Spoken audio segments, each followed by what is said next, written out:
Hello everyone. Welcome to the YouTube Model Builders Thursday night general hangout.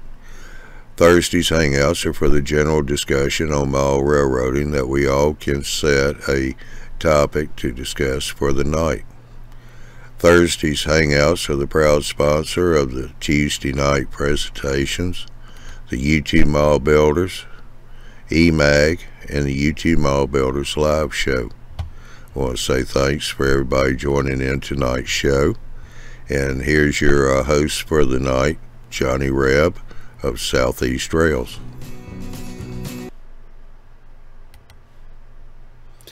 Hello everybody. Welcome to YouTube Model Builders Thursday night show. Let me get back over here where I can see the viewer in the chat. Hope everybody's doing well. How you doing, Dwight, John? And here comes Bob in. We got Chris and Andy and Lloyd and Josh Newcastle over here on the panel. And I think this is Stu. He's trying to get his audio working. Hey, David, Hobbies. How you doing tonight? Tell you what, Andy, if you want to jump over to the other page and let Marty know he went into the other room, he can come over here, represent Australia if he wants to. Well, sure, we can't leave those fellas out. I was going to say, I'll go, Andy, if you want. That better be, brother. I'll jump over. There's Tim over in the chat. How you doing? That's teamwork. I got any sound going on there yet, John? It's getting better, but it's still very digital. But I can now understand you a little better. I am assuming you're a Star Wars fan, though, or either that or that filter's not on purpose. Damn.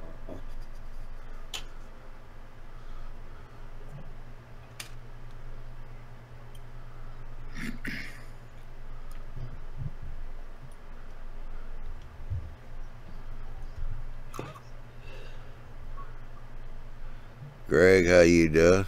He just popped in over on the chat.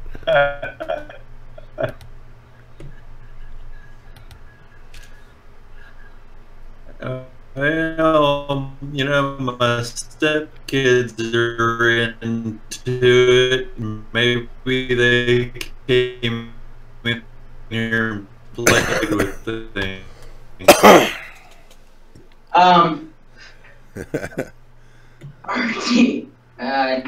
Two or something, I don't know. Yeah, I'm not so sure. Really bad. Not so sure what's going on there. The video quality is actually pretty decent, so it's not too bad. A little washed out with light, but the quality's okay, so it don't seem to be an internet connection issue. It seems to be something else. What the heck? Well, Andy, Dwight said his friend has returned from Kentucky and was very impressed. He saw Noah's Ark, Toyota plant, and Capitol. Yeah, Toyota plant's pretty impressive. I had a buddy work there. That's a pretty impressive place. Robotics, technology, etc. The Noah's Ark thing is generally a big laughing stock in this state. We mostly just it's mostly an embarrassment. I mean, it's not accurate by any measure. You know, religious or not religious, it's still. I mean, even the quite conservative religious circles, it's still an embarrassment. But I mean, it's still impressive that somebody could get that much government money to build a big boat. But I mean, I tried the same thing, you know, thinking that there had to be some justification. I don't need food stamps or any of that stuff. I just want the government to build me a yacht. But they just weren't going for it. Yeah. But I ain't got none of that big Georgia money, so I can't, you know. Ain't got me a yacht yet.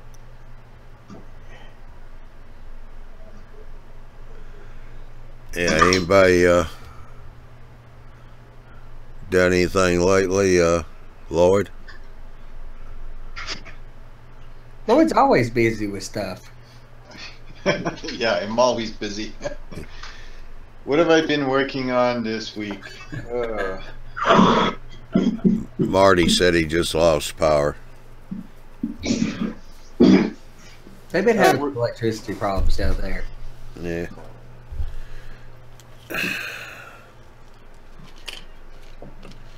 Well, I think they need to retire the koalas and put mice in there a little faster. Yeah, yeah. A while ago's.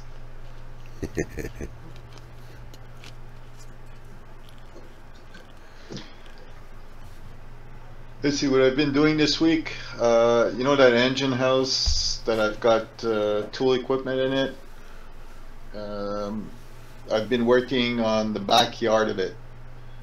Because as soon as I can install that building, So the guy sound up there now. No, it's still the same there, Stu.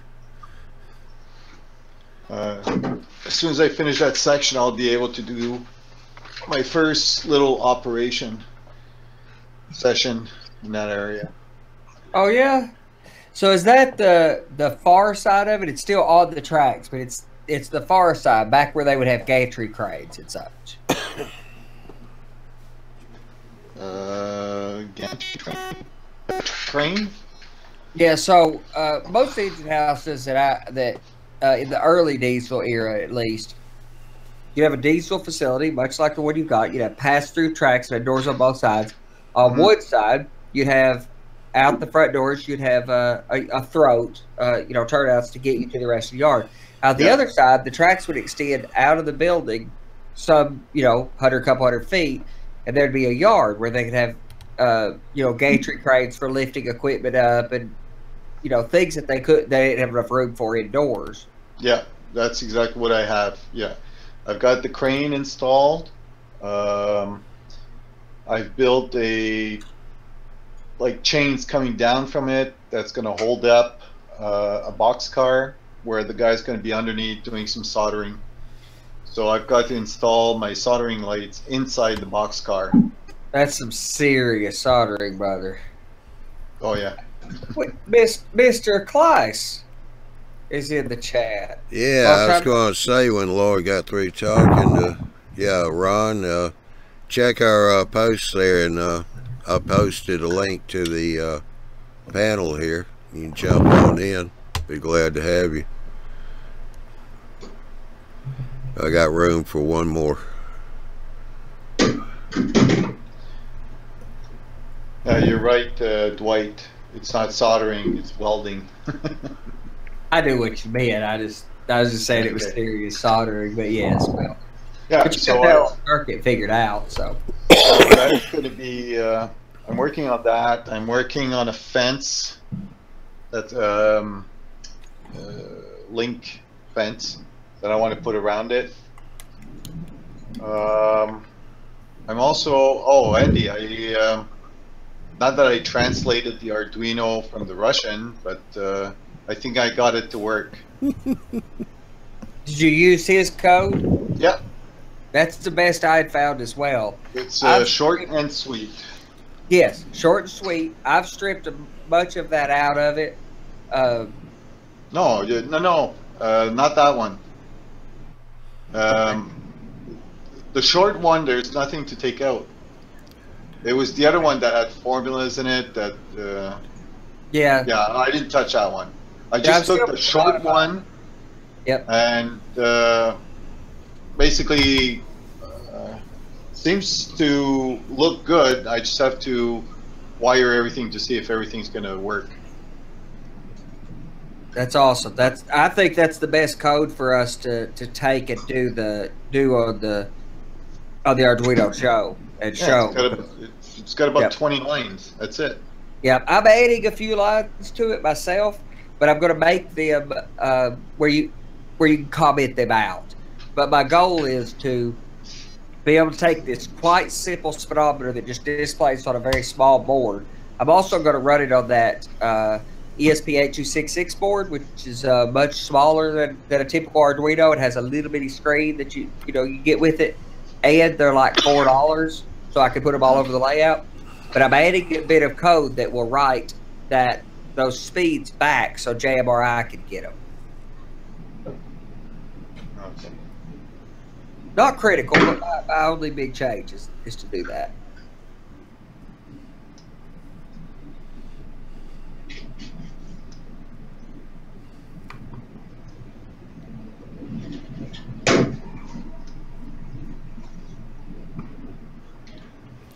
How you doing, Andrew Gilmore, down there in Australia?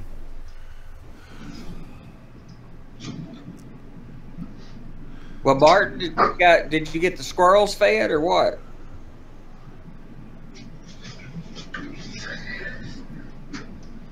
Here, Johnny, I'll share you that picture of at least that fence I did.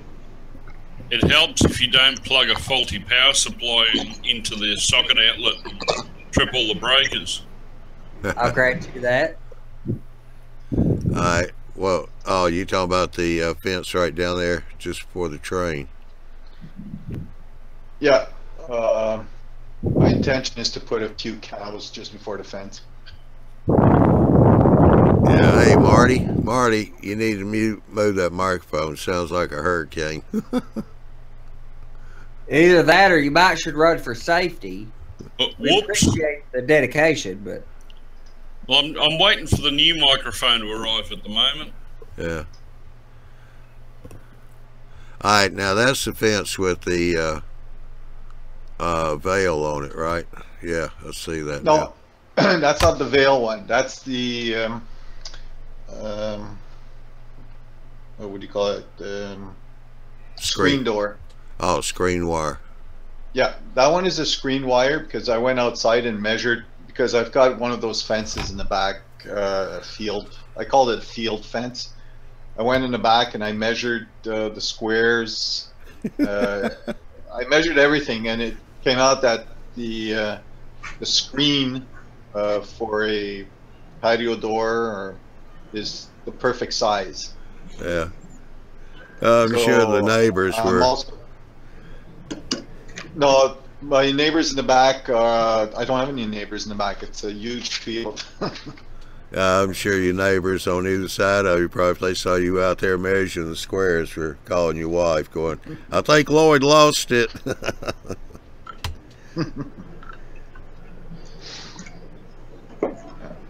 But yeah, I'm using the veil for the chain link fence though. oh yeah, I see what you're dealing with. I have some metal material that is used in soil laboratories. It's a specific size. It's very accurate, whereas most screen you get kind of varies some. It's very accurate, and you can get that stuff to minuscule size of squares. I've got a few different sizes of it. It's perfect for making like screen doors on HO scale buildings because of how meticulously fine those grates are, and they're very high quality. You can get a sheet of it for a few bucks. Sometime I'll point you at those one of those sites so you can look at that. Mm-hmm.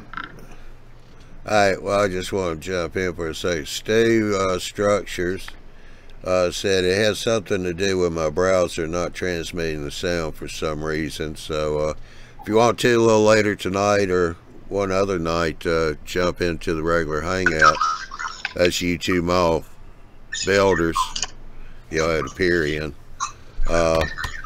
We see what we can do to try and get that straightened out.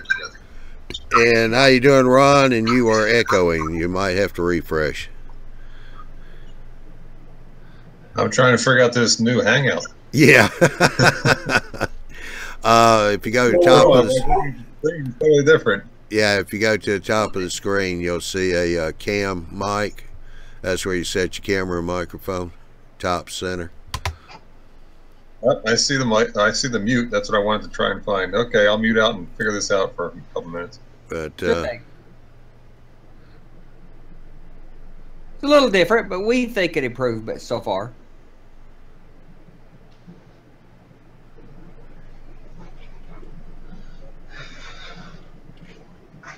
Oh, also, AJ, I need you to send me an email. Send it to southeastrails@gmail.com. Southeastrails@gmail.com. That's for AJ. I'd like to talk to you for a second.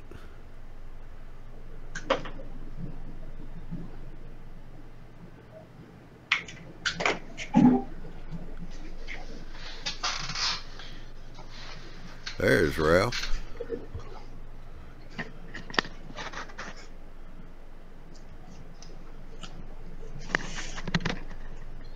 No, you're not in trouble. I knew that was coming. I even started to say it, but Yeah. How come everybody says that to you? Yeah, I know it. I'll wait till I get his email, then I'll drop the hammer on him.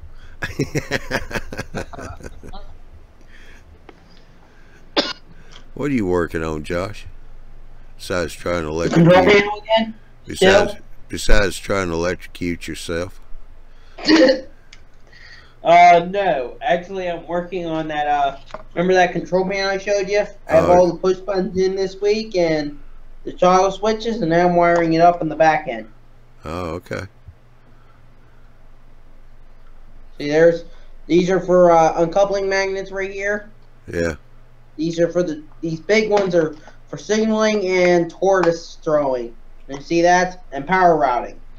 And this is for, I think, because I don't have any block detection in the yard, those signals coming in are controlled through here and the dispatcher panel. First, you have to let the dispatcher. What I'm thinking right now is the dispatcher has to say I want a westbound signal coming into the yard, and then the yard manager has to throw this switch, and the dispatcher has to throw the same switch to get the signal up. Yard master would have to give clearance into a yard. So if it's a signal for an inbound traffic, they have to come to the signal, stop, and communicate with the yard master. Varied between railroads, but that was fairly typical. That once you got to yard limits, you stop, communicate with the yard master to get clearance. The exact opposite happens on the way out. Yep. And that's pretty much what I'm doing, though. I don't really have a man yard master. It's just go with the train crew. Try and act like it probably be. I do have it set up. I can run a third train or third block in the yard, so I can run a yard master. Though I don't have the aisle ways for it, and I wish I did have wider aisles.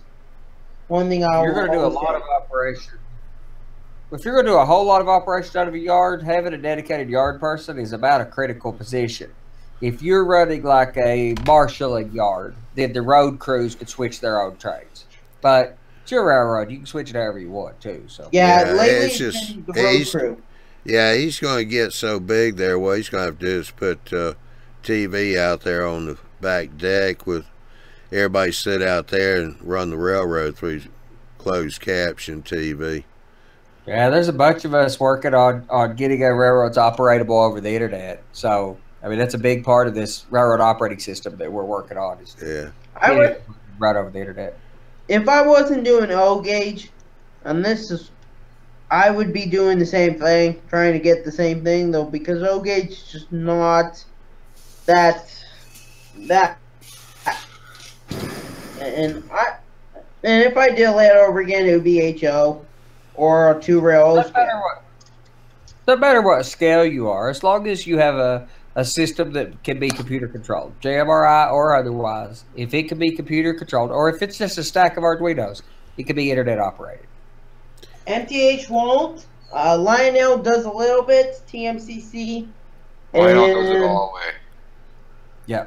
Yeah, you can do it all with the Lionel system. And there's some parts of TMCC, I think you can get around that too, because there's some guys that built Arduinos that speak TMCC protocol, right? Yeah, it's I'm one of them. Okay. Yeah, I'm actually, like I say, not to brag, but I'm a third-party developer for their what they call the LCS system, which is the expansion of the TMCC, the legacy system for layout control. Yep. So that gives you all the hex decimals that communicates over serial or Wi-Fi to interrupt it for like engine control, reading sensor tracks, reading the different modules that they produce. If I had the only problem is the MTH system, like Josh stated, but there is guys that have created code that have hacked. I'm gonna say hacked it for the lack of better terminology. That's correct. But you're more right than he is, though. I mean, the system that's being developed is for all scales. Yeah, what we're working with is, I mean, me and you working on this, and we're different scales. It doesn't matter what scale it is. If it's internet operatable, and you can put some cameras over the layout, you can have operators from Australia if you want to put up with those Aussies. But and I think Josh, let Chris finish talking. Yeah, sorry. It's beneficial to have, when you're developing a system like this, people with multiple scales working on it, because that brings more to the table. Yeah. More input, more diverse opinions. The goal of our system is to be, that we're working with, is not to reinvent the wheel and just take the good parts of JMRI and some other things, wrap them together. It doesn't matter what scale it is. If you have an internet connection and it's electronically controlled, Bob's your uncle, or Doug, or whatever your uncle's name is. Yep, that's maybe a next step, is to make my signal system computerized off of my relay-based system. It might be the next thing with the Adrenos and trying it with JMRI. So I'm always playing around with something. I've changed this layout like 200 times. Yeah, since last week. I've been around for that. I know. Yeah, I've heard out this layout before. That's all right. Change is a good thing. I've said before, one of the biggest things I did with the way I built my layout is plan for the change that I always wanted to do on every layout I've built before. This is my 13th layout or so, and I always wanted to change things, but every time I built one with standard 1x4 box or L-girder construction with plywood road bed, there's nothing wrong with it. It's stable, it works, it's reliable. But when you want to, and with plaster construction, most of the time with screen wire, if you want to change it, it's so intimidating to have to get into it to change it that I was always really reluctant to change it. And with styrofoam, I could get a wild hair and a few hours with a utility knife and strip biting operation. Yeah, and that's one of the reasons why Andy's layout is the layout if I did a layout over again, totally dropped down, tore this whole thing out, and did it over again, it'd be the same way Andy's doing it. And there's so many people doing it. It's not that it's my ideas, most of it anyway. It's, the growing trend in the hobby is toward styrofoam. Not everybody likes working with it, but the trend is toward that. The trend is toward building these sections, not Fremo modules, which I didn't want to do and didn't do, but building it in sections so you can take it down and work on it or move it or relocate it. And the trend is to much less electronics. And while I'm going for a massively computerized system, mine will be internet operated with cameras and signals and, under-track sound system. I still bet I have less wire in my layout than most people. Mm-hmm. I got to interrupt before we get too far past this, but Josh, does that mean you're going to grow a mustache and a beard and get one of those little funny hats to wear too? Maybe. Lately, I'm surprised it hasn't happened already. Yeah. You guys I'm just not a ribbon counter, and anyway, if I was doing this layout over again too, is I would never do tubular track because it keeps popping up and keep making joints and bends and everything. I have to own up to the ribbon counter. I haven't done a basket ribbon counter. Yeah, Andy's a ribbon counter. Marty had to go back to work, so he said he'll try to catch y'all in the after show. Yeah, at 2 o'clock in the morning. He's like nude or something, right? Yeah, actually about 12:30 Yeah. Friday. So, that makes sense. I always love to see Martin on a hangout. We know we'll make it till tomorrow. Yeah. Well, Have another day. Only because he's already there, but you can't guarantee that you're going to make it to tomorrow. right. I was just going to say that, Ralph. You took the word right out of my mouth. All right, I'll grant you that. There's never a chance that my wife knocks me off in my sleep, but the chance that the world is still here is still promising. Okay.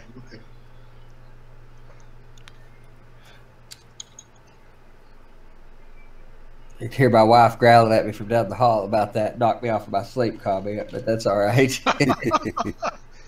You just gave her an idea. Yeah, that wasn't a good idea. I realize that. Yeah. So, Josh, how many times have you burned your fingers doing this kind of stuff? Which?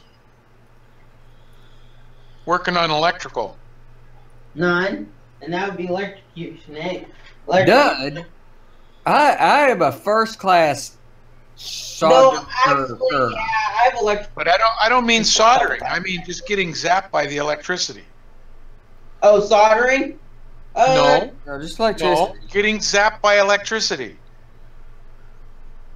3 or 4 with this, and when I was younger, really younger, I touched electrical fence. Yeah, that's a lot of fun. Oh, we do it for fun here on the weekends. Yeah. Stick your tongue out and do it. Right. Yeah, there's worse things that can happen, but you get immune to that. You know, you get immune to that minor electricity. Stay away from 220 or something. But the stuff we work with is just kind of annoying. A static grass applicator will totally remind you you're alive, though. Oh, for sure. Yeah, my wife got it. A whole new respect, yeah? Yeah, my wife got it one time. I was on a hangout. She was in here kind of rambling around. We were on a regular hangout. She's like, what's this? I'm trying to tell it to her. And she's playing with it. Oh, it's zap, zap, zap. She got herself real good. She squalled. She's plugging across the room. The guys laughed about it for a week.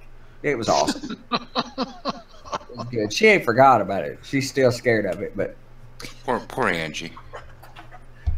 I tried to tell her. I did try to warn her. I didn't try to poke her with the thing or nothing. You know, I was. You just didn't rush to tell her. That poor girl should get an award. Oh, for putting up with me? No Yeah. question Oh, about absolutely. that. Hell, I think I should get an award for putting up with you. I was just going to say that, Chris. You beat me to it. You can hang up on me. She's stuck in the same building. So. I don't hang up with my friends. Hey, Ralph, great minds think alike. Yep. Well, I tell you what, if I ever meet Angie, I guess the first thing I'll have to do is go, bzzz. You were here when she's after herself. No, I wasn't here. I wasn't in Oh, it. what? Okay. No. I That came was in pretty- later. I wonder who was on. I can't remember who was on for that one. That was pretty good, though. Right. I can't believe you ain't got a chance that you haven't met her yet. I mean, I do let her out of the house from time to time when she's been good. Yeah, but you don't she doesn't let you out of the house. That's the difference. Yeah.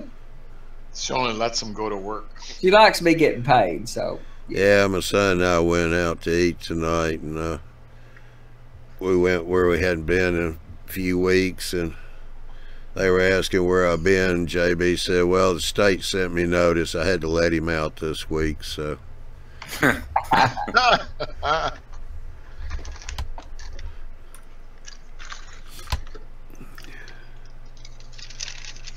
I guess Ron was having trouble with his Yeah, connection. I was hoping he'd jump back in. Yeah, I haven't got to get caught up with him for a while, and he's not even been on. I haven't got to hear from him on some of the other forums, Model Radio or Yeah. you know, any of those. So. Well, the kids are out of school too, so I'm sure they're kind of busy now. He was posted on Facebook, you know, like his backyard project, which just, I mean, he did that a lot last year, but boy, the pictures of that just make me not make me, because I'm not going to do it, but they ever so slightly encourage me to want to do something in the backyard. But anytime I start thinking about the backyard, I start looking at a G-Gauge catalog. So Yeah. It's funny. I sort of did that too, and it kind of scared me. oh yeah, Start looking at the price of the stuff. Is that what done it to you? Yeah, how you doing, Ron? Strange and things. He just he's got another engagement tonight, but just wanted to jump in and say hey. Another engagement. Boy, once you get wood, you just marry or go on. Why you got to keep having engagement after engagement? So, you know, he's also modeling the Pensy now. Who? Rod's Crazy Things? The guy was in earlier, I think. Rod Kleiss. Yep. Well, he's always done that with his father in their basement. No, I've watched their videos. He's got his own. Well, he has his own railroad, that dual. No. He's got a lumbering railroad. He does. He does that. His standard and narrow gauge layout. Wait. He's actually building a Pensy layout in his house now. There he is. That's not him. All Okay, right, Ron, turn your mic on. We got to talk to you, buddy. Yep. Yeah. We'll take any chance we can to refute Josh. So Yes, we can. So there's a. Can you hear me? Yeah. Yes. Go ahead, John. No, go ahead, Ralph. Okay, so there's a debate here. What are you modeling, and how many railroads have you got going? Layouts. Yeah. Not including my son's, because he's not doing anything with it. It would be 2. Is that your father's and your standard layout. and narrow gauge layouts? Nope. In my house, I have 2 layouts going. The standard narrow gauge, which everybody saw on some of the Hangouts and stuff. Yep. And I started the new one, which is the Pennsylvania Canal Street Railroad. It's a branch line along the Delaware Avenue in Philadelphia, Pennsylvania. And I started that a couple months ago. Couldn't you said Amtrak or something? I know. I couldn't be happier that you started that, but the idea that I'm wrong to Josh just hurts my feelings in a whole other way. But I've got to get caught up with you or something. Did you put stuff out on YouTube about the Pitsy? Facebook. It's all Facebook. Yeah, and I follow you over there. I just thought good about keeping up on Facebook. Yeah, it has its own page, just like the other layout, the narrow gauge layout. That's why I haven't got caught up. If you look up, no, I think you're on there. I probably am. It's actually it's another Ralph's fault, not Ralph Renzetti. Ralph Heiss in New Jersey. I was mentioning months back that I was thinking about tearing my layout down and doing a switching layout and city, urban, street running and all that stuff. And I was debating if I wanted to do that. But he put up one little link, like a little picture or a little hint saying, oh, you should check out this street that I heard of in Philadelphia, Canal Street. So I hop on Google Maps and I just type in Canal Street, Philadelphia. And I saw it. I'm like, oh man, this looks kind of cool. Go to Street Views, and I'm looking at the 3D views, Google Earth, and all that stuff. I'm like, this is pretty neat. So I do a little research. I found the Sanborn map. It looks like Josh has the page up on his screen, and I was like, this is kind of neat. Do a little bit more research. I said, I'm going to build this thing because I had access to a plotter, 42-inch wide plot printer. Yeah. That we do blueprints and stuff at work. I said, well, let me print this out and see what it looks like. If I can actually do this true to scale without any selective compression at all. The track itself is basically it's a quarter mile from Delaware Avenue, which is the main run that goes up and down the waterfront of Philadelphia. It branches off down this street, Canal Street, which used to be a canal, and then early 1900s they bricked over it and put pipes and stuff. The canal's still underneath the thing, I would imagine, because there's an outlet coming into the Delaware River. Sure. It goes up a quarter mile, and on that quarter mile there's 12 different industries that I can count. I'm sure they had some other doors that opened up without an actual track going into the buildings, and I figured, hey, I can probably make this modular, almost like a Fremo type of module. Okay. Printed it out, checked it out, and it actually worked out. So I was like, okay. I just started hacking up some 3/4 plywood and 1/4 inch plywood and starting making modules and everything, and I'm at the stage of I'm starting to make all single point switches because it's very similar to trolley running, and it's all street run. And they're all run on single points turnouts, which I've never built before, but I kind of modified a fast tracks jig. Okay. And figured out, I just looked at, basically I would go to Google Street View and look at the images of the turnouts that are still buried in the cobblestone streets, because everything's still there. They go right up to the wall in some of the buildings because it's not working anymore. It's not a working branch line. Of course. But the tracks will just dead end. It's like you're going into like Harry Potter's, you know, you got to go through that, what is it, 13th and a third station platform. Yeah, right into the wall. And you can see them going, right into the buildings and just stopping right at the walls because they got it all bricked up. They're not there anymore. The rolled doors are gone. It's all cinder blocks filled in and stuff. And just the unique character, it just snakes through this old riverbed that the tracks followed, and it branches off into all these different industries. They had originally back in 1916, which is a Sanborn map that I did. There was a pharmaceutical company. They had a big manufacturing building and then a warehouse for like bulk storage and finished product type stuff. There was a machine shop. Actually, I think there was 2 machine shops. There was a supply house for building supplies. There was a gas works. There was a huge lumber yard. There was a crate manufacturer for making crates and barrels and stuff like that. There was a sugar factory. That's where the Sugar House Casino in Philadelphia actually is now. And I could probably bring up the page and share the thing if I could figure out this new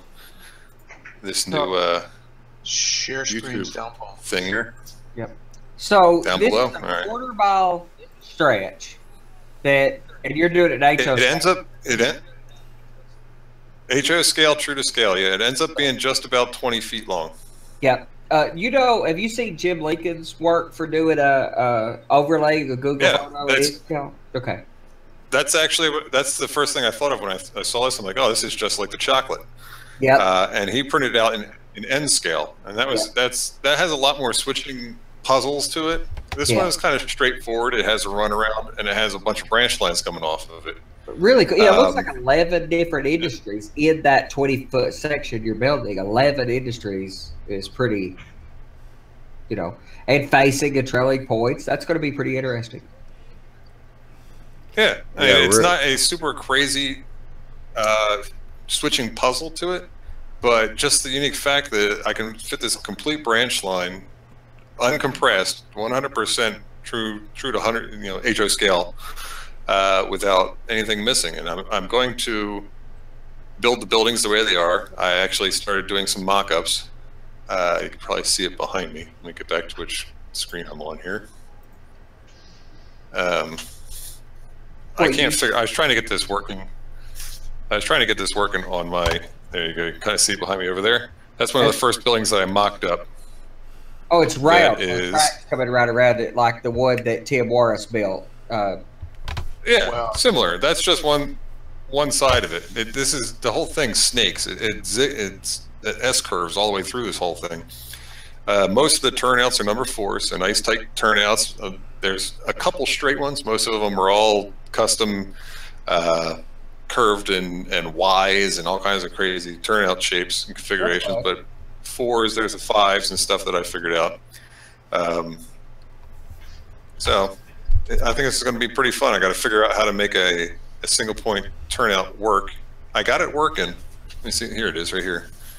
I've seen some video or a documentation on that recently. I don't remember if it was on the Proto 87 site, because he's big into street running products and trackage, and I know you're familiar with Andy Rubin stuff on Proto 87. But I went to Proto 87 and I bought one of their street running industrial in-street switch points. Unfortunately, it's Proto 87. Yeah, and the flangeway. The flangeway is so shallow, none of my equipment would run in it, and it has to be so precise. And this is going to be, I'm going to take this to shows and stuff. So I don't see, like, this thing here is a modified fast tracks. Let's see if I can get the light reflection. So this is the only moving point over here. This is almost like another frog. Wow. Where this rail, this moves back and forth and it shoves the train and this just picks it up. It's almost like double guardrail. It's like a self-guarding frog on a modern turnout, like a self-guarding frog. Almost. Yep. Yeah. Yep. That's fascinating. I've studied it, but I guess I've never studied them close enough.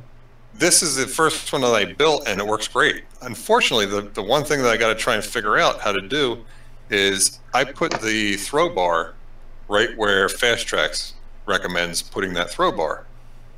And because it's a double beveled point, there is zero flange. There's no base to it. So I'm trying to solder it. I tried actually drilling up through to put like a brass rod so I can solder onto that, but it's so fine. So I ended up, I was going to come back up in this point here, like further up the point, and there's a lot more meat to it. I guess you might be able to see the backside. There's a little bit more meat to it on this side over here. Oh yeah, because you can see how thin they. But so I got to figure out how to make this base wider, but then it still fits between these two guardrails on the stock rail and the guardrail on the outside. So where did you come up with the idea of the single point turnout? You go to Google Street Views and they're in the ground. That's That's what's okay, there. All right. Okay. The reason I ask is because in one of the latest issues of Model Railroad magazine, there's a guy who describes how to make it. I thought I seen that somewhere recently. I saw that, and actually Mike Slater, I was talking with Mike Slater because he's a trolley guy. The trolley stuff, the radius is really tight. I mean, they're like 10, 12, 14 inches or something like this. Yeah. Real tight stuff for HO. That's incredible. And if you look at I didn't look at the article, I just saw a couple of screenshots of the pictures of this turnout. It's nothing like this. This is an actual, the one that I have here is a number 6. So they're actual true frog points, like 4s, 5s, 6s, stuff like that. Right. But it's just a single throw. So the main reason why they have this single point is because there's less parts moving in the street. Yeah. And they can bring the street right up to all these guardrails, and so they only have this tiny little spot that actually moves, and that's the only part they have to really worry about dirt and plants growing in and all that stuff. They don't have to have these giant, gaps and everything. The engineer gets out with the pry bar and moves the point. I wonder. I wonder when those went away, because if you look at dockside trackage in the 50s and 60s, I've looked at some of that. Because I thought about modeling some of the Roanoke area, or the Norfolk and Western. There was a lot of street trackage and dockside traffic getting to the wharfs and docks there. But they look much more like standard turnouts, just buried in concrete. When did that go? Okay, so what era are you going after for this layout? And do you have any idea when that was common? I'm shooting for some.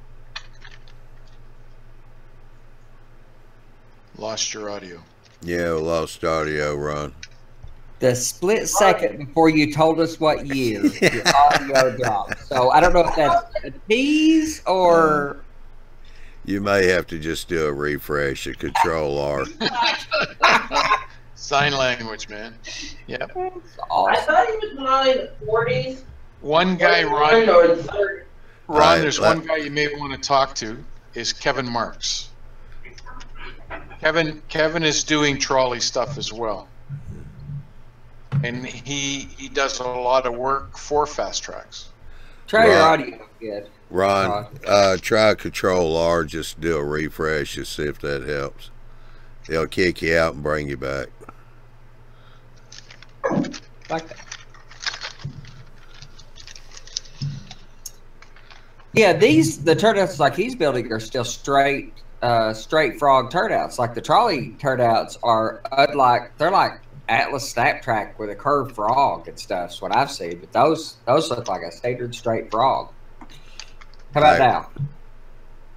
Hello. Yep. Yeah. Hear me? Yeah. Now tell us the year before it falls apart on us. I'm shooting for somewhere in the 40s and 50s, depending on how much information I can get. I found some information.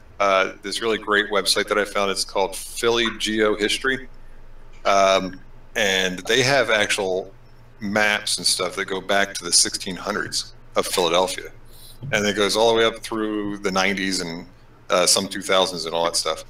And a lot of them, as long as they match real close to similar where the modern day streets are, you can overlay different ones. It's sort of like that historic aerials. Yeah. But you don't have all the historic aerials, you know, the printing are going across all that stuff. And it has a lot more information. I found industry lists and stuff up into the mid 40s of what industries were actually going in down that street. How about insurance paperwork? So some of the best information I've got, because I'm modeling a particular town, as not exactly like Beetle, the one on Beetlejuice, but pretty accurately. And the insurance documentation from the insurance people seems to be the best detail about structure placement and such as that.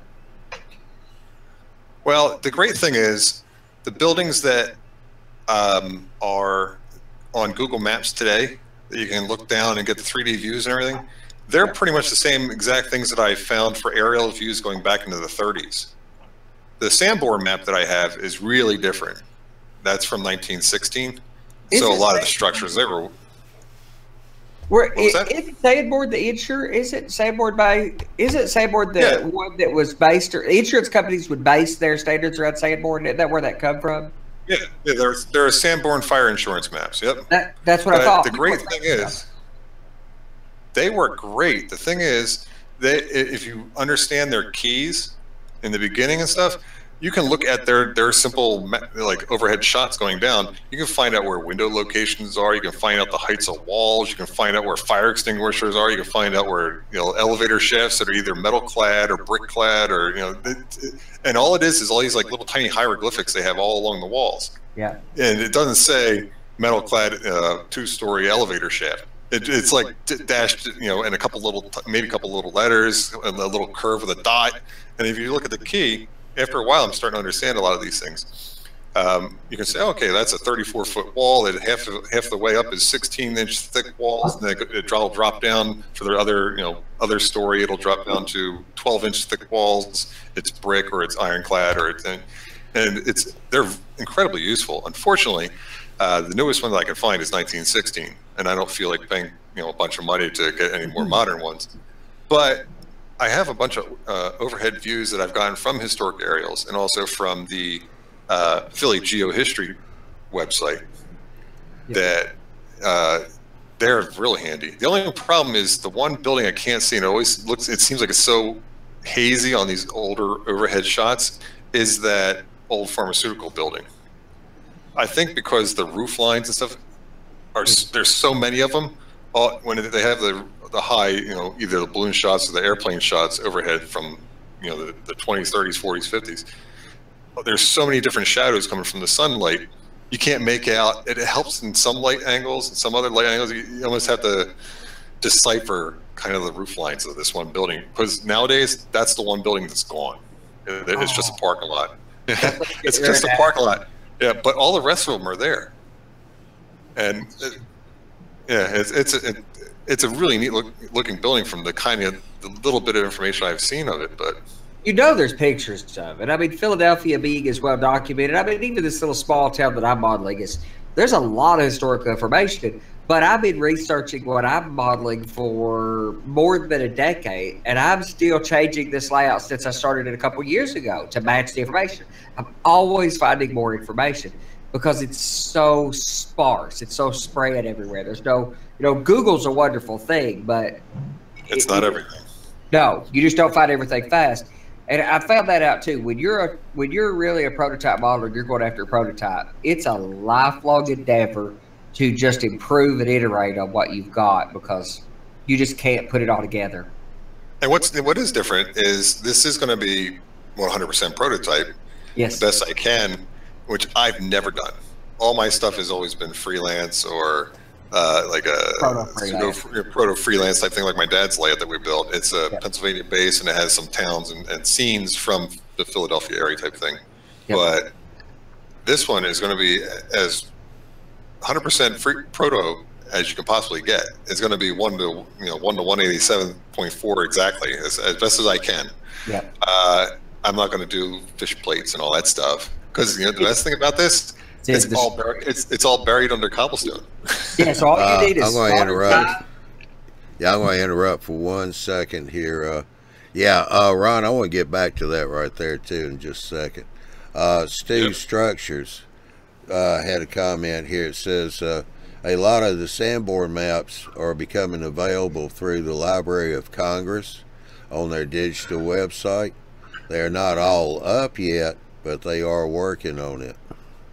Yeah, they did that big digital or analog to digital conversion, the scanning process with the Library of Congress. That was moving along real fast, but I think some of the funding went away for that. But I have found some pretty good stuff there. Thankfully, there's the Historic Society, and I bet that historic Philadelphia historic site you were talking about is probably going to be your best source. Like the Norfolk and Western Historic Society is my best source. Yeah. Oh yeah, Ari up here said he went to the LOC and printed some, but universities have them as well. Yeah, well, when I got the original Sanborn from 1916, that's from Pennsylvania University, Penn State, and they have a lot of it in there. I know that they're gradually adding more of the newer Sanborn maps, but I think they're also kind of keeping them tucked away so that you are forced to pay for them. Yeah, not all of them. There's some issues with getting those. Yeah, so I'm probably not going to get anything from the 50s. I mean, I could really try, but the buildings that are, if you walk along this on Google Street Views, you can see a lot of the windows are still there. A lot of them are bricked up, or you can see shadows of where they used to be. So what I'm doing is, like right here, I just did this yesterday. This is a printout of as close to, this is a screenshot from actually this one was from Bing Maps, because you can see right here, you know, the arrows that you can go up and down the streets here. I just zoomed in on it. I snapped the whole screenshot and I cropped out all the internet stuff that you see around it. And I printed it out. I kept adjusting the percentage till it's close to the height of what HO. I have an HO scale ruler. And I print it out and I go know the wall is, let's say it's 34 feet. So I just go right from where the bottom door is and I measure up to the top of the roof line. If it's 34 feet, I'm like, oh, that's close enough for HO. And then I'll use these where the windows are all bricked in, and I know where the doors are, so I know how wide the door is. Let's see, like this will be kind of hard. This one here, you can see these are actually bricked in. Yeah. That brick has been there for a long time, so that means that window's been closed up for quite a while. But you can see where all the bottom vents are, right along like the ground level almost. Well, you can use that to build a bunch of the structures. I mean, some of the paper modeling out there is incredible. Just go chop those windows out, stick some granite light or THD castings in, and I mean, some of the guys that do, I haven't done paper yet, but some of the guys that do paper get, you know, some pretty good results. But well, the mock-up that's back behind me, that's just cardstock. I have piles of that stuff I get from work. Otherwise, they just throw it away and recycle it. So I'll grab handfuls as I go through it. And I'm mocking up all the buildings first. Eventually, there'll be styrene buildings with brick and, you know, embossed brick pattern and all that stuff on there.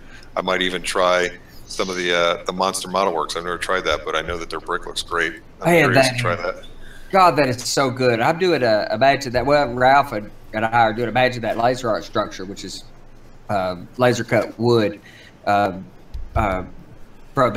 imagine that laser art in Canada, Nick Massey, we interviewed him recently or had him on and kind of chit-chatted with him on the show recently. But it's Monster Model in the same vein as Monster Model Works. It's laser cut, MDF though, versus like a basswood or whatever. But the Monster Model Works stuff is incredible. I'm really impressed with this imagine that laser art. The quality, well, the quality of this. This is not the best example because it's just a loose wall, but the quality of what he's getting out of that laser, it's pretty first class. Yeah, that's cool. I'll try both of them out. I don't care. I got plenty of brick walls. The whole thing's all brick walls. Yeah, I'm going to interrupt. I'm going to interrupt for a second. I don't know how long. Let me get back over here and up to him. Jim Watson, last show. had a question, and I don't know how long he's going to be able to stay in. So I want to go ahead and get that question asked and see if anybody could help him on that. And then we'll get back to you, Ron, 'cause I want saw your little tool you made to do the cobblestone. We'll like to talk about that for a minute. But Jim's question was, he has a topic, what could be used to make static grass, doll hair or wig? It has to be rayon. To my understanding, it's the only thing that takes or holds the static charge. You could buy rayon fabric fibers in a bag the size of a pillow for $10 from overseas that are white, and stain and color those yourself. I've thought about doing that. It's not a bad idea, but they're inconsistent in their cut. You're not going to get 2 mil, 4 mil, 8 mil like you will buy static grass from Knock or somebody like that. I've had better luck buying static grass in volume from a static grass manufacturer or distributor or whatever, and then using washes and dyes to manipulate the color to get closer to what I want. I have thought about buying rayon, but doll hair, wig, actually, a wig is the best way to do that. Makes some really good tall grass, but you can't put it down with an applicator. You should go look at Trackside Scenery's YouTube channel, Joey Ricard. He has a pretty good technique for chopping that stuff up, rolling it up kind of like a Play-Doh steak. Like a cigar. Yeah, like a cigar. I think he'd actually describe it that way. And then use a tacky glue. I've used, Eileen's tacky glue or something, but I like spray adhesive better. Spray it down and let it tack, push, and then pull that stuff away. And I get pretty good results with that method, but it's not for every application.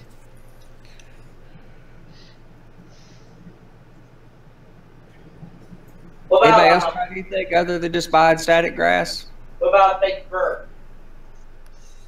Yeah, I see people get great results out of that. I've watched Kim Patterson do it for years. I've got several of his videos. He gets really good results. But the best results I've seen with fake fur was the teddy bear fur stuff that Stephen Bennett did. That really looked spectacular. Of course, he put a lot of high-dollar Pollack and other stuff into it as well, but he got great results. I bought some fake fur. I think Johnny probably seen that too, and it looked like my wife threw her mate coat across the layout. It was awful. I'm not saying I'm not willing to try it again, but it's not that straightforward. Well, it didn't work that great for me. Yeah.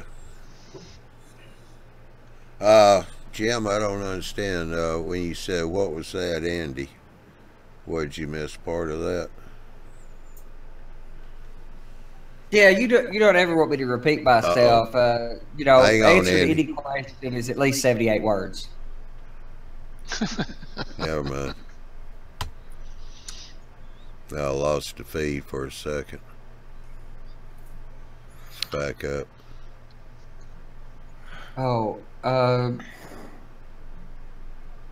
Yeah, Dwight says he saw a video of a guy using static grass from a bag, no electricity involved.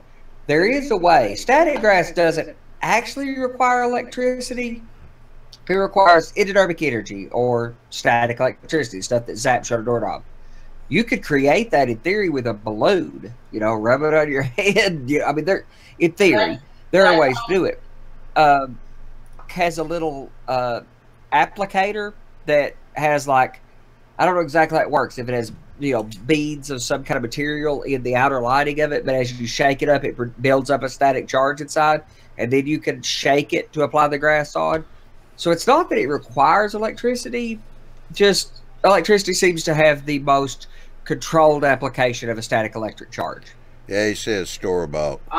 German product. Yeah, it's called a flock box. Well, that's still electric though. Flock box. No electricity involved. You shake it.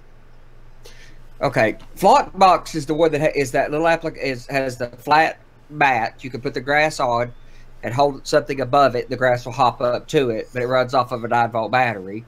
But Knock makes something that it's like a shaker. I know what you're talking about, Ralph. You're right. They totally make that, but I don't remember what they call that thing. But you shake it to build up a charge. That's been around for like, that's been around a long time. Long time. Yeah. And I guess it works. I mean, there's no reason it wouldn't work. I just think in the era when you can buy a flock box for $40, which I'm glad you mentioned that. I think a flock box is the best deal in static grass applicators because it has the 2 alligator clips. So you could just clip it onto any colander that you wanted of any size. Or make, you know, whatever, make them up at your desk and then set them on, whatever they call that. Whatever they call that. But still, I think flock box is one of the best deals in static grass. Jim said he was just trying to repurpose something. Well, anything that produces a static charge will work, but if you have something that looks like a static grass material, like a wig or something, yeah, that's it. There is no substitute for experimentation. That's it. All right, let's get back over here and run again. Your cobblestone work there, you're gonna have to refresh, Ron, because you're.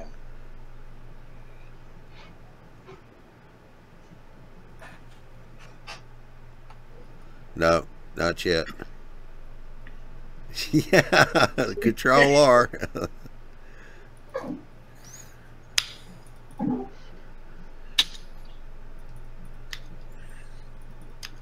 Hello. Yep. Yes, sir. There you are. All right. Speaking of experimentation, that's what this whole cobblestone thing was about. I was looking at, I know, I guess Hecky or one of the other companies, I know they have printed out cobblestones. I've seen plastic sheets of cobblestones, but it wasn't going to really match all these curved roads because it's all straight. Right. Digging through Shapeways, I saw this guy, he had a roller system, works pretty well. So my first attempt was trying to figure out what clay to use. So I ended up going to Michael's, and let me pop it out here so you can see it without the bag. It's all air dry clay. The first one I got was this one here. Yeah. This one is wrong. Yeah, that. This will work good for modeling and shaping clay and stuff like that, but it cracks. It's straight clay. I tried that. I went to the community. I was asking people. I tried this here. Is the lightweight spackle. It's almost, when it dries, it's almost spongy. Yep. It's that real lightweight, fast drying spackle. That worked okay. The problem was, So you can carve it, but I don't want. This is a lot of cobblestone. I don't feel like doing that. no, of course not. It's almost too soft. So when I'm rolling down the center part, it's fine because the rollers that I have, I'll show those in a second, they actually ride the rails. There's 2 different ones. There's this one here, but you can see those grooves. Yeah. You can see like that rides the rail.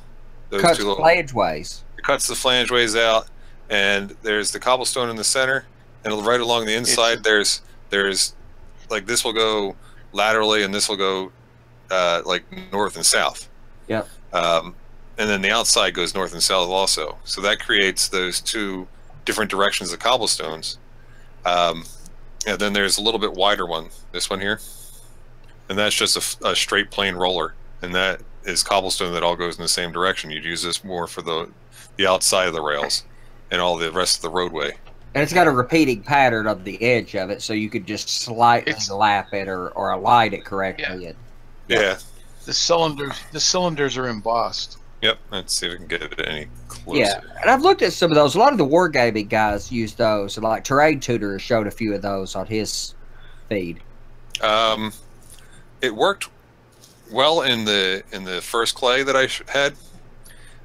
It embossed it, and this stuff, the problem was it was too sticky. So as you rolled it, if you pressed just a little bit too hard, you're rolling it, and the stuff would stick to it. It was just too sticky for that spackle stuff. So it was nice, and it's nice and lightweight. Unfortunately, it's a shot in the dark trying to get it to work. So everybody's like, you got to use DOS, you got to use DOS. This clay here, get it out of the, I keep it in Ziploc bags because it is air dry. Now this one is the right stuff. It's in reverse for some reason. No, it's not. Oh, it's not? Okay. Just for me. It is for you. All right. DOS it has tiny little minuscule fibers in it as almost like a reinforcement. And this stuff, when it dries, it didn't crack at all. And that's what this final sample is here. So this is, I tried to get the gray. Unfortunately, Michael's was out at the time, and I just wanted to get this going, so I ended up getting the terracotta color. But I ended up spray painting it. You can kind of see some of the terracotta down in between the rails at the bottom. Yeah, I just spray painted it with a gray primer, and then I started trying to use regular pastel chalks, and then the Bragdon weathering chalks and stuff worked a little bit better, just to kind of give some different tones and everything. I'll end up putting grease streaks and stuff down here. But I was just trying to get the basic texture going. Let's see if we can get it in there good. There you go. Yeah. Oh, it's there. No question. And yeah, this is my first experiments. And the thing is, I was taking my finger, like I said, this one here will roll down, and it doesn't matter because the rails keep it nice and level. Sure. This one, you're floating out in space. And, you know, if I press a little bit too hard, it can make a gouge or something. But what I ended up finding out is this has a hole in it. You can see right through the center there. That hole fits almost perfectly an X-Acto blade knife, like the handle of a blade of a knife. And I'll put that through. Let's see here. I was thinking of one of those little bitty foam paint rollers or something. Is what I was thinking of. What that. Just slip it through, and now I got like a steamroller. And when I have my hands out here, I get nice even pressure, and it just rolls right across that clay, and I get a lot less dips. And you know, if I'm less likely to push down, because what was happening before, I was sitting there rolling it like this with my fingers. And every time you move your hand, it would go down. Yeah, it'd have a little dip, little dip, little dip. So this, it just pushed it along, and it gets a nice even pressure all the way down the road. So once that was let it dry overnight. I came back and I saw there was no cracks at all. So I was really happy that those tiny little fibers reinforced it. So that worked. And then once I spray painted it, and it didn't have that crazy terracotta color, like over in here, you can see that. And spray painted started weathering, and it got close to the pictures that I saw, so you can see the color difference maybe. Yeah. This is the terracotta color here, and it dries a little lighter than that once all the moisture starts getting out of it. I was pretty happy with the results. And I gotta give that clay a shot for making roads in general, because I prefer to make forms and I've used spackle to make roads. I used to use plaster. I've used some concrete patch material recently, the way Ken Patterson did, but none of those are perfect. I've got some of that clay that I've done some tree trunks with. I have to give that a shot. Yeah, I'm curious. Go ahead. Ron, before you get too far, Jennifer White wanted to know, where did you get the rollers? Oh, that is from Shapeways, shapeways.com, and the seller, his name is Rail N Scale, RAILN Scale, Rail N Scale. If you look that guy up on Shapeways, then you see he has all kinds of stuff that he prints out, 3D printing and stuff. But there's lots of different patterns of those rollers also. This is the closest thing that I could find to the Canal Street, and it's pretty darn close. They have straight brick patterns. They have larger block patterns. They have stuff that just almost looks like textured asphalt. I'm not sure why I would use that instead of just straight spackle, but if you can sell it, I guess why not? There's a lot of different things that he actually prints other than just those rollers too. Yeah, and also Andrew, I am not going to try. I know you gave me your pronunciation, but he said once visited an old interurban modeler who used a grinding dressing wheel to make cobblestone roads. Really? Yeah, for those that don't know, a grinding dressing wheel is a it's got numerous discs in there. Yeah. With points on it, and you use it on the grinding wheel of electric grinder to dress the stone up to level it back out and all. Yeah, flatten it out. Yeah. Is it like a stepped bit? Like, does it look like a stepped bit? Looks like an ice cream cone to me, but a stepped bit like you drill the sheet metal with? No, it's just round wheels. It looks like what's that? Ponce wheel, except there's about 10 or 12 discs in this thing. Okay, that makes sense to me. Okay, I'll have to look that up. Yeah, it could be spikes on it, or it can have like a metal that's really like wavy around the whole radius of the wheels. Oh, I so, think like those. It kind of looks like that frilly thing that they would wear in like medieval times, like a jester would wear around his neck. It has all those like little curves going all around the neck. It kind of looks like that, but yeah, just check out the rail end scale. Really Well, cool Shapeways is one of the best kept secrets in modeling these days anyway. And some of that stuff's kind of high dollar, but boy, there's some amazing stuff available on Shapeways. A man could spend a paycheck and a heartbeat on there. Yeah, the rollers weren't too bad. If you see other things that you also need along with the rollers, get them, because it's the shipping that really boosts the price up. What did it come to? Yeah, they put the link in. Yeah, I think it was about $25 with the roller and then shipping also. It's bearable. I mean, I'm gonna need it throughout the whole thing, so it costs you about $10 every time you order because of the shipping part. But it doesn't matter within reason how much you order. So every time I've went on there, I've ordered 2 or 3 times from Shapeways, and I've always bought $60 or $80 worth of stuff, so I can get the most bang for the buck out of that shipping. So. Yeah, exactly. I mean, the stuff weighs nothing. Yeah. You're paying for the volume. But boy, it's so good. Like, I got a bunch of piping components and such, it's amazing how good that quality is at the size it is. And you got to make sure that some of the objects, I learned this the hard way. Some of the objects, you got to make sure you get the right material to make it out of. I think I got it. This stuff is fine ultra detail. I think it is. There's one, for frosted, whatever it is. I got a couple of narrow gauge kits. I just wanted to see what they were like. But I was like, oh, this option is a couple dollars cheaper. It was like $10 cheaper or something like that. So I'm like, well, I'm not going to spend $10. It came in and it's like really fuzzy, and it's nowhere near as clear as like the FUD stuff. If you get something structural, like a servo mount for a turnout, then getting the one of those other stronger mounts is probably better. They've got an upgrade of the Frosted Ultra Detail now, like Frosted Extreme Detail or something. It's even more expensive, but it wouldn't matter for that roller part. But if you're buying like I got some winches and stuff or whatever, it makes sense for those parts. Ed Traxler told me that one you just said, that's very strong. Like you could like stand on it.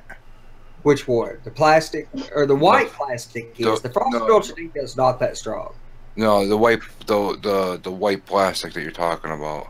Yeah, like if you're getting a servo mount, that stuff's stout. I've got some stuff made in it, and like and Ed, I bought quite a few things off Ed's store, and I got some bridge shoes off of his, and I got them in the plastic on purpose because they have a texture to them that emulates a corroded iron or steel, iron, whatever. So that texture is actually desirable. But in a lot of parts, you wouldn't want that. You want it to be smooth. And the ones I bought, the Frosted Ultra Detail, they're pretty doggone smooth.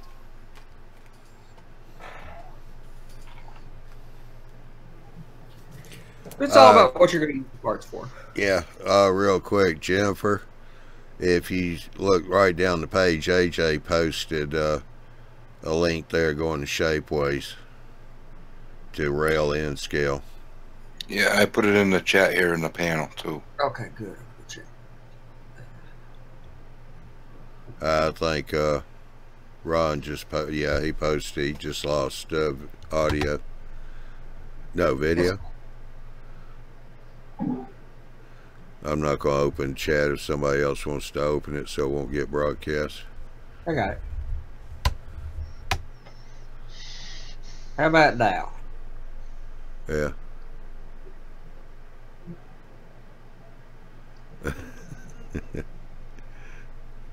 Can you still hear us, Ron? Yeah, we can't. You haven't got any audio. He's muted, that's why. Oh, yeah, you're muted. I was testing you guys. Well, then I passed. Well, see, I got to keep one eye over here on this other monitor and one eye on this monitor. So, yeah, I don't see that. Ron, are you from Pennsylvania? I was born in Philly, but I was only there for about a year and a half. Now I live in New Jersey. Oh, okay. But it's close enough. Yeah, it's close enough. I actually got to take a trip down there. I'm gonna make a Saturday trip and head down to Canal Street and actually get some real measurements and pictures of my own. Are you going to try to make it over to the 5-scale show? That's going to be in First weekend in November. Yeah, at Altoona, PA. There's a pretty big group of us going up there. Of course, that's going to be a good show anyway. It's a 5-scale show that I think it was in Augusta Bay last year or something. It's always too far away from me to go. But this year it's close enough, and a large group of us are going to go, maybe even have a round table, chat with some people, for this community, video chat or something. But, if you do decide to go or something, you ought to reach out to us, let us know so we can cross paths. Oh, absolutely. I've been wanting to go to that thing ever since I found out about it, 4 years ago or so. Me too. But just haven't made it. I should have went when it went to Scranton. I think it was in Scranton a couple of years ago. Yeah. Yep. And that's where I live. I live near Scranton, and I missed it too. I tell you what, Ron. Sometime jump in one of the hangouts to talk to Andy there. Because we're trying to set up a package deal for people that are going up there. Yeah, I'll have to check into it again. I really haven't looked into it this year. Yeah. Well, we're going to get a pretty good sized Airbnb house. That's what we did for the Indianapolis show. We got a decent house. We had a good meal. Johnny could cook like nobody's business, and me or DeBob or Dave Lemke or any of the guys that got a chance to eat that meal, every one of them. The second Johnny says he's going to go to a show, every one of those guys are ready to come, if nothing but for the for the dead animal. So it's pretty good. I don't mind barbecue. Yeah, man. Yeah, actually, I know I get a little nitpicking, but I guess I'm taking after Andy. It's not really barbecue; it's smoked meat. It's all I right, don't John. mind. You've just been around them for too long. Rubbing off. Isn't that the truth, right? See that, Andy? Yes, sir. Man, those are the shows that are right up our alley. I mean, that's and honestly, not being an narrow gauge modeler, like I've said, I am narrow gauge curious. I am totally going to build a small. I know Johnny thinks it's so funny, but that's the best way to say that. I am totally going to build a small switching layout in narrow gauge. I got a track plan for it. I've got to figure out how to build it in 5 or 6 sections. I'm going to build me a narrow gauge layout. Totally want to do that. But even not being a narrow gauger, the narrow gauge convention and the fine scale show are the epitome of the stuff we're after. No, what I was laughing at was Ron down in Australia. His comment was, "You all have to take the van and get a live feed from the show." Oh yeah, the van's gonna YTMB van. Hell yeah, the van's going to be on site. Thanks to AJ. Yes, sir. Is AJ the one who made that for us? Yeah, he made it. I remember the show when he made that. But. Yeah, he did that after a comment on one of Big Bill's live shows. Yeah. Rod, those pictures you're showing us, do you have those posted? Yeah, you do. I see that. That's on that page. I got to go check those out. Those are just awesome. Yeah, you can see it. PRR Canal Street branch line, Philadelphia HO scale. Yeah. It's got my name in the front. I set it up just the way I set up the narrow gauge page also. But this front, that's just a screenshot of a street view or something like that. But you can see how the original points and stuff were. This would have been the movable point, and this is the double guard rail or frog type thing. That's so fascinating. The fact that that would even work, that doesn't defy physics in some way, is fascinating.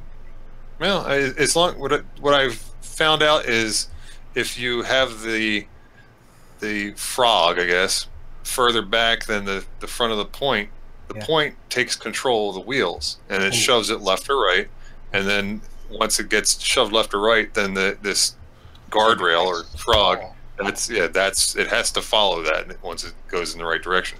The same function as guardrails do on a normal switch. Most people building turnouts kind of underestimate the value of guardrails or see them as some kind of cosmetic thing, at least on model turnouts. They're not. They're critical to the physical operation. They're completely functional. Yep. Sure. Here's some other pictures. Let's see if I can make them a little bigger. This is when I printed out some the Tichy product line, so I need a lot of masonry windows and stuff, so I just printed them out and would cut them out of the paper and started gluing them onto the cardboard. Just regular cardstock, so that's how I started building those walls. This is the Sanborn map. But turn into what you're going to build your module. Lay that out on a piece of wood and just build your module. What a way to build a layout. Gosh, those are some incredible curve radiuses. One isn't true. This one is from what I should have done is actually taken a screenshot of Google Maps, because all the track is still there and you can see it. Everything is pretty much close except for this one turnout right where that engine and boxcar right behind my hand. Yeah, that is a little sharper than what it actually, and the turnout actually begins kind of where the engine is, not where the boxcar is. What they switched it with, like a little 060 or something? I mean, it had to be a pretty it's probably an 060. I just have a couple Bachmann engines. That's the 44 tonner that you see right above my hand there. Yeah. They would know. I was putting. Sorry, I was going to say they also had that tire. I've seen them, the one with the actual regular tires, though it had a train coupler. They'd probably switch that with, or maybe a 44 tonner, or maybe a 060. Yeah, most likely it was an 060. I know they had an 060 like slope back tender type one. That would probably fit down this little branch line also, or just a straight like saddle tank. Yeah, dock sider type thing, or even with the slope tender with an actual separate tender. I know that they would go up and down Delaware Avenue. This building that I'm showing right here now in this video, that's actually gone. So that one siding where the boxcar is, that doesn't exist anymore. Because in the, I think in the 20s, they widened Delaware Avenue. Right where this consolidation is, that's the old Delaware Avenue. And when they realigned Delaware Avenue, all this buildings and stuff here, that yellow and pink one, they tore those down and widened Delaware Avenue because it's a big thoroughfare nowadays. But this building here, that back at the top of the video here, that's all still there. There are two big 8-story warehouses that currently in 2017 they're actually apartment buildings now. But in 2007, I actually the Google Street View, you can see when they were warehouses. They started revamping them in like 2008, I think it was. So I actually have some nice shots of the whole thing all the way around, of the window configurations and everything from Google Street Views. One thing that I found out that I never knew existed on Google Street Views, you can go back in time to different years when they drove down the streets and took different pictures, and you can see the changes. I thought it was just whatever they had currently. I'm not sure if you guys are aware of that. You can go back about a decade, give or take, whenever they started running cars around. Yeah, exactly. You can pick which year, like Delaware Avenue and stuff. They go down, once or twice a year. So there's a lot of different views you can see. Canal Street, I think there's about 3 or 4 times they drove down Canal Street and took pictures. Even though it's just a back alley now, they still sent the Google Street View car down there. I'm surprised it didn't get hijacked. I locked the door. But all these tracks, they're all still there. They go right up into the buildings. Now, currently, these are all brick buildings and stuff. in the Sanborn maps. Some of them are smaller brick buildings. Some of them they're part wood sheds and stuff right here. Sure. But now they must have got rid of all the wood, or as much of the wood they can get rid of in a city. They don't want wood really. Yeah. It's all brick. All the buildings are all old brick and stuff, and there's tons of character that you can find on this thing. That's the gasworks. That was Northern Liberty's gasworks. So that was pretty cool. I can model that. I've never, it's amazing they can pull out gas out of charcoal or coal. So the gasification process. Yep. Yeah. So now, is this thing going to interface with your narrow gauge layout? No, it won't. It'll interface with Fremo, the very end where Delaware Avenue is. Yeah. I'll make two different versions of the end. Actually, right where I'm heading towards now. I'll make one that'll be almost like a staging yard, which will act as Delaware Avenue, stuff coming up Delaware Avenue and then working its way down the branch line. And then I'll make another separate one that'll plug into the end. That'll be Fremo standard, and it'll be able to hook up to a Fremo layout. Awesome. You're not running big boys and stuff down this thing because of the radiuses, No. but Right. it could work as an independent, branch line by itself. That'll be about 20 feet long. So that's old maps that you have there? Yep, these are Sanborn maps. These are available right online. Oh, they're invaluable. If you're a prototype modeler, Sanborn maps are one of the best tricks there are, period. Yeah. Like this here, this video happens to be, this is a shot of the 3D version, like Google Earth. They 3D some of the buildings. Of course, in Philly, they have them all 3D'd. So you can see it's a blurry, you can see they're bricked. But what I used that for let me pause it. I ended up doing straight down view, and I printed it up again using the track as a gauge, so I can match it to HO scale. Mm-hmm. Once I adjusted the percentage, so the distance between the track was as close to 4 foot 8.5 inches as I could get. I knew the buildings were being printed out in HO scale. So I just printed out another sheet with all the buildings on it, and I would cut out the edges of the buildings and stuff, and that's where I could figure out where all the dividing walls between the different businesses were, and where stacks were coming out of the roof, where water tanks were on the roof, and clear story windows, stuff like that. I'm using 1916 technology and 2017 technology to figure out all the different information. 100 years in between, and it's all helping. So it takes everything. Don't be a prototype model. Oh gosh, yeah. Faint of heart. Every trick you can muster, and it's still difficult. So, but I love that challenge, and that that you have you've got a layout you can do all the freelancing in the world on. I love your narrow gauge layout. I think it's fascinating, but being able to do a little prototyping is just good for if you're sort of a history buff or love you got to love the research. But as you get into loving the research, being a prototype modeler is not for everybody, but I find it challenging but incredibly rewarding. Yeah, I just want to say, hey, Prof, he just got in, and his comments were Google Maps plus Photoshop track planning, love it. And just watch when the track array changed over time. You can be a gotcha occasions. If only XCAD, X-Track CAD would handle importing still images as background. I know. I'm an X-Track CAD fan as well. That's my software of choice as well. And what I would give for it to import image data. Yeah. Though I did want to say this is the one that I was trying to talk about. When we're trying to talk about engines, this is the type of engine that I would say would have used, the Pennsylvania Railroad would have used on that line. What is that? Hang on, let me get over here and pull that up. Like a 44 tonner from from some steampunk movie. It's the precursor to a trackmobile. Yeah. Yeah.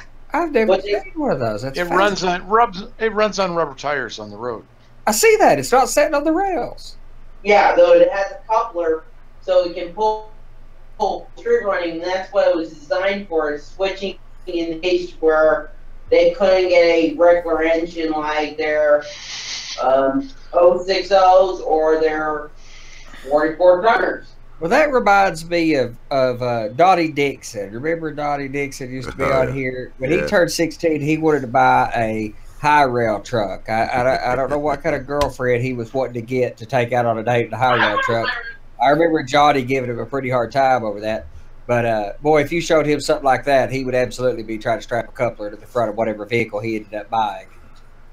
Yeah, actually, I would love to and that's actually one of my dreams, actually, is to actually have a truck. Got to get you. High rail truck. Yeah, we got to get you in touch with Dottie Dixon there, because that was right up his alley too. That's amazing. You have to do battery power. Yeah, but not in the same hangout. No. Well, no, we'll just put them off at another hangout and let them go at it while we yeah. Reality. But you could do battery power with a little locomotive like that with rubber wheels on it. If you had some way to, that's fascinating. I'm really fascinated by the idea of how to do that. Tractor switcher number 44. Well, you'd have to do battery power with it. Speaking, that's right up Prof's alley. That new layout he's built is all dead rail / bat. Okay, it's not dead rail. It's live rail because he built the rails out of wood. Well, then it is dead rail. Yes. Yeah. Ron in Australia said, Donnie got the truck and the girl, and now we don't see him. He probably did. I don't know if he got the high rail truck, but yeah, he got some kind of truck. Yeah, he sure wanted it though. He was really into it. Oh man, he was drooling all over that high rail. I'm telling you, I love railroads. I have my whole life, and I did even when I was 16.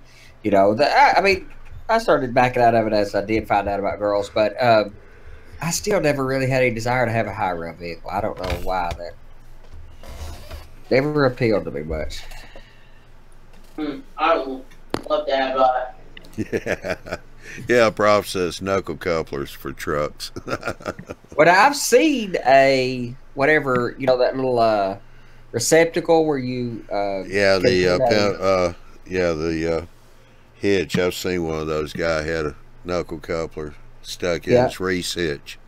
Yep. I've seen that too. That would be cool. I would totally do that, but that's not a quarter-ton piece of steel strapped to it that's going to cost you a couple miles to the gallon like a true coupler. Yeah, nowadays you see all kinds of stuff people put on their race hitches. Some pretty weird stuff. Yeah. I gotta look more into that rubber tired switcher though. That's just fascinating. Yeah, Prof just put a link up there. There is a article in Pennsylvania. I forget where it was. All right, Josh, you can kill your screen share. Okay. Thank you. I just saw on Shapeways a guy actually has an N scale version of that tractor shifter. Yeah. N scale. I'm sure it doesn't run, but it looks pretty cool. Yeah. Have you got a lot of tabs open, Ron? Well, Google Maps is probably eating stuff up. Let me close that. Yeah, he's a prototyper now. That'll probably bring your video back. As you start doing prototyping and doing all that research, you end up with a whole lot of tabs open. Yeah. Oh, there you go. Oh, yeah, non-stop tabs. Yeah, me too. Yeah, that's one thing in these calls is you can't have a lot of tabs open. I had the camera off, actually. I didn't realize. Oh, okay. Yeah, Josh, thank you for that. I've seen these tractor shifter things before. I didn't even think about that. That would be kind of cool if I can get something like that working. I'll have to ask Prof how I can stick a 9-volt battery in that thing. What you could do, power parts not. Go ahead. I'm sorry. What you could do, and there is an article in a Model Railroad magazine for this engine. Though what you could do is put a train wheels, hide them inside. You could design your own. Put train wheels inside behind the tires, the fake ones, and just run the thing on the rails, and still have it on the rails, so it looks like it's just running on the roads. That's probably the most practical. I mean, the battery power part's not that hard. Ted Valley has a pretty good ebook. Actually, it costs a few bucks, but it's actually really good on the battery technology that he's played with a lot. I'm going dead rail on my layout. I'm going to strap batteries into all my locomotives. Yeah, Prof said no 9-volt battery required on this. He's that lake posted. Stu Structure said the B&O had a small switcher similar to that in Baltimore also. Yep, they did. I just never seen one with rubber tires. Now, in Appalachia, in the 60s forward, they used end-loaders, rubber-tired end-loaders to move equipment around instead of car pullers. So I'm used to that. That's not that dissimilar. The idea is the power's not a problem. The battery power's not a problem. I understand how to do all that part. How, if you don't put it on the rails, how to control where it goes. Except for like, well, Stu Structure mentions do the RC car track switcher for it, like the ones on Kid Anderson, which he's talking about. Gosh, I just had his name. I mentioned already, Kid Patterson, that does Model Railroad Hobbyist. What's neat this week or whatever? What's neat in Model Railroading series. If you go back a few months, he's done some HO scale RC cars, or had guys come around that do that. And there's a bunch of websites where you can buy the gears and motors and all that stuff to do HO scale RC cars. That would be the way to do it, to where you could steer it. That'd be the way to do it. That was pretty neat, that one. Oh, those RC trucks that guy coming. Yeah, that was pretty cool. Yeah, man. I took his videos, and when I built these last couple modules on mine, I designed a road system into it, including hiding part of it and even putting a space for a staging area, so that if I ever decided to do the Faller car system or RC cars, I would have the roadway to actually do it on. We got. This is just the two big warehouses that I was talking about earlier. Yeah, the apartments. Yeah, they're apartments now, but this is actually when they were. This one is being, the one on this side here, that's being worked on as apartments in this shot. But this is the way the warehouses looked up here. They had the old warehouse building, light windows and stuff. And here's another thing that I'm learning. This whole layout is becoming experimentation for me. I'm diving into AutoCAD, the actual AutoCAD 2015. And I'm trolling up all the windows and stuff. I'm gonna have them laser cut out so that they match exactly. Because I've seen like the Tichy windows and the windows that come in a lot of the Walthers kits and stuff.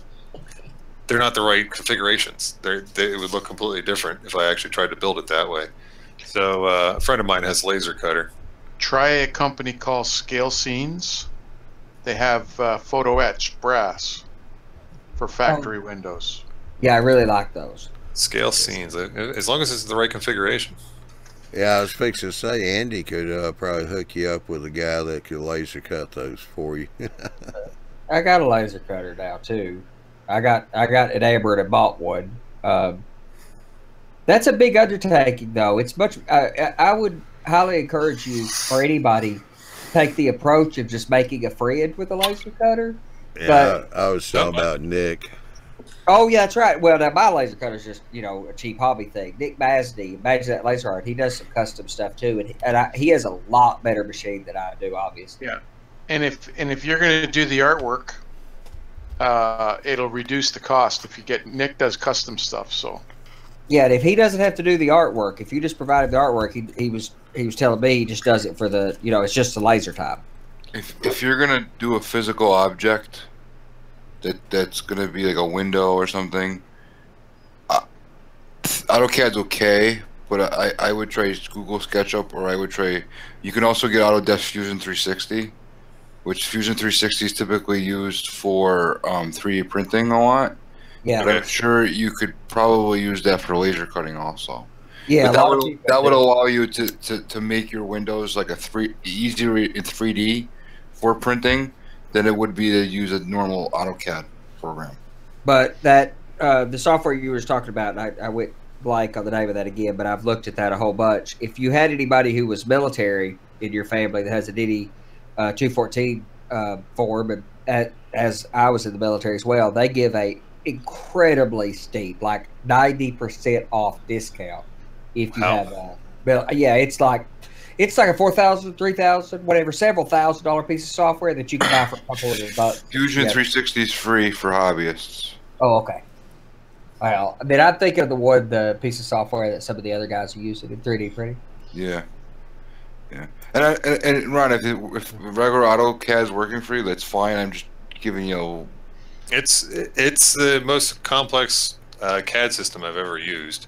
Yeah. I mean, I've used quite a bunch of different ones. I should be drawing this in Corel Draw because the laser cutter that I have access to, the guy does all his stuff in Corel Draw, and it was designed kind of to use interface with Corel Draw.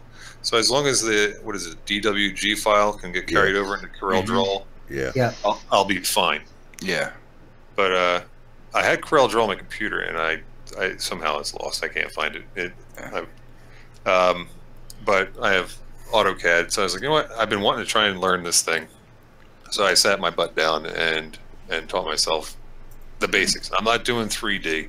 I just want line drawings because I'm going to cut it out in laser. Yeah. And the easiest way that I found is to draw it in true 1-to-1 scale. And scale it down. And then, zap it down to 87.4%. And the mullions get pretty thin. So I asked him, what's the thinnest you can cut? He said 0.015, I think, which is about a 64th, if I remember. It's about a 64th. Yeah. They can get it down to that. You got to adjust the power of the laser and how quick it's cutting and stuff like that. But it should be fine. If not, maybe I'll bump it up just a couple percentage just to make the mullions a little thicker. And Ralph might be onto something too. There's a lot of things that I'm a big fan of wood, no doubt about it. Laser cutting to the point of buying a laser cutter, but there are particular applications where brass etching is just the way to get something because you can get that small with it.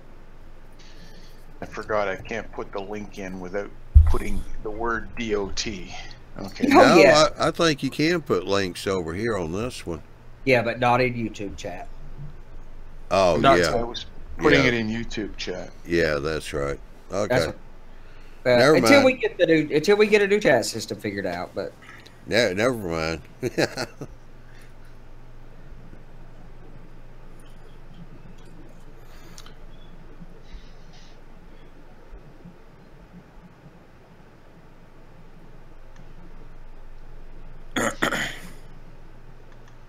AutoCAD has, in defense of that, AutoCAD has got tremendously easier to learn. I was going to school for architecture a number of years ago, and it could be difficult.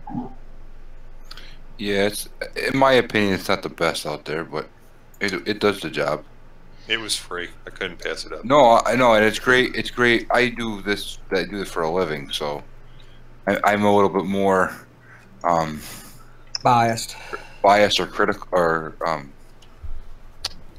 I criticize it a little more. Yeah, critical is probably the word. And you care a lot about the efficiency of it too. And I would say AutoCAD probably not the most efficient at getting a job done. No, but I mean, it's a great tool to have for modeling. I agree with that 100%. Still intense for most people, I would say. But I went to school for architecture, so I'm pretty comfortable in older versions of AutoCAD. But now that you got YouTube tutorials, you learn to build a rocket if you can spend a few days watching videos. So. All right, just another scale modeler. Ron said mods can add links to chat, so I guess I need to check into that, huh? Oh yeah. Okay, there it is. It's in the YouTube chat window. And Ron, if you want it directly, I can put it in this chat too as well. Yes, please.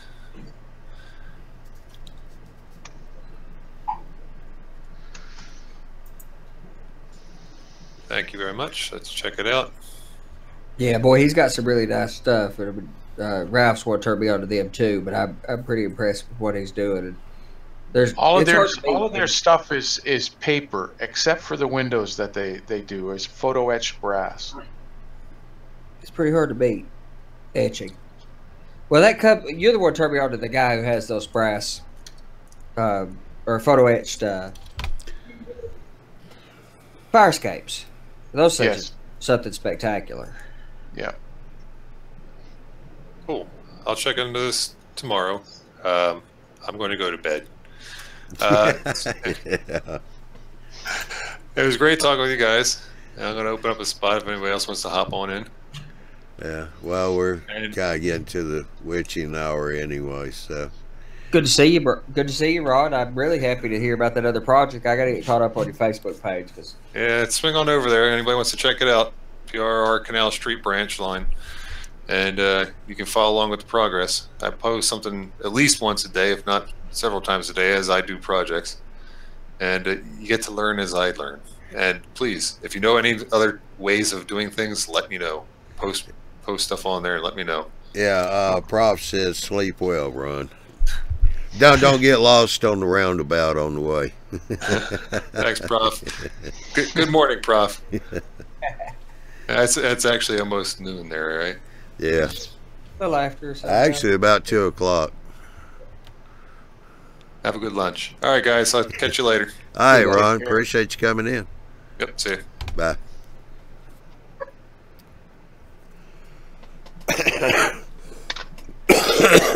Oh.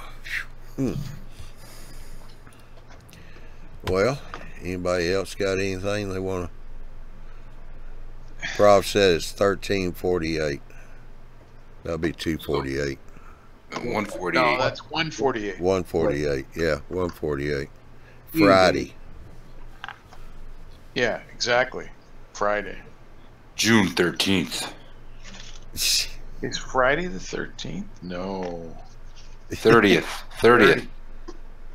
You'll be okay. Once the swelling goes down. Yeah. My mother's been telling me that for 20 years. And it hasn't got better. How's the swelling? It hurts. Your pride or your... Yeah, never mind. Yeah. We'll talk about that later. Yeah, that's what you say. This is still recorded. Well, Prof got a chuckle out of it. That's good stuff. I got a little interesting camera I show. These little spy camera kind of contraption on a big old long cord. Is that an endoscope? Yep. Okay. How close can you? How big does that magnify? It's okay now. Okay, so I bought every kind of little camera contraption under the sun. We got back to this break before we go off air, but I bought every kind of camera contraption in the world to try to get down to look at tie plates and stuff like that, because these cameras, these webcams, just don't show the track work like what I see here. So my argument in favor of doing that stuff doesn't hold up real well on a Hangout or on here because of the cameras. And I've got the little Ollie clip for the iPhone with the macro lids. It's okay. It's really good for looking like when I showed you those pictures of the scratches at the tops of track and what happens to DCC when it carbonizes. But it's too close. Let me switch to this camera though. This is pretty good for a lot of particular applications. I want to know because I want to do the top of the rails. So the thing you got in your hand, is that going to do a good close-up of the top of the rails? Or am I going to have a digital microscope? Okay, you don't have to have a digital microscope. You could buy the clip lids. I could show you one of those. I'll show you on an after show or something. I've got these little clip-on lids for your iPhone that have and they're not that expensive, and they just clip over your iPhone camera. It's just a lids, and you can get the macro lids, and it will zoom in on a butterfly's wing or on a bee's wing. It's incredible. These guys who take, or people on the internet who take pictures of dewdrops and stuff, they do it with those macro clips. And you have to remember, not everybody has an iPhone. No, but it'll clip over your Android as long as the camera's not the dead. It'll work. I just had to throw that in there. It'll work on Android. You got 5 minutes. Switch the camera. So show me what that can do.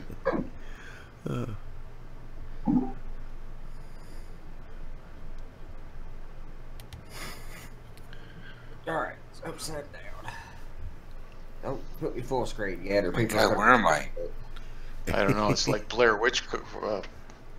Oh yeah, and I'm trying to hold it out in the air too, but you know, it's pretty. Johnny, Andy shrunk us again. Yeah. Let's see.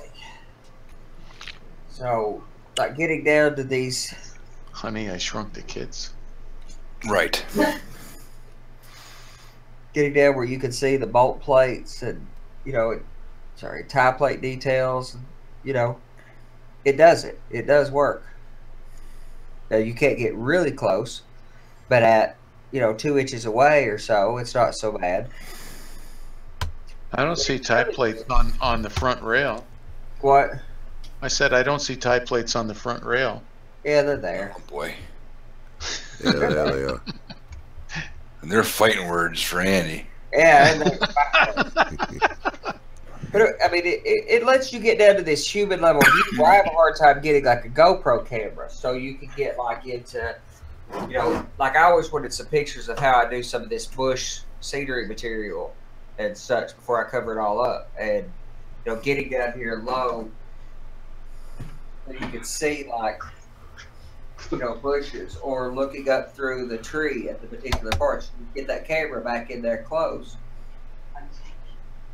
to look inside of a tree. How come you have no birds in those trees?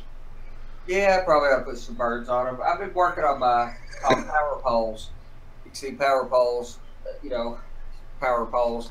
I've redone power poles about 5 or 6 times. So, and that's kind of a new way of doing a power pole for me.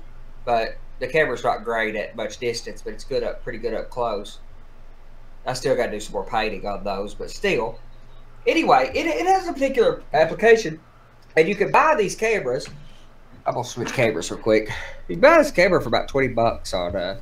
Actually, it's less than that. I was looking at them last night. Yeah, they're not very expensive. Be right back.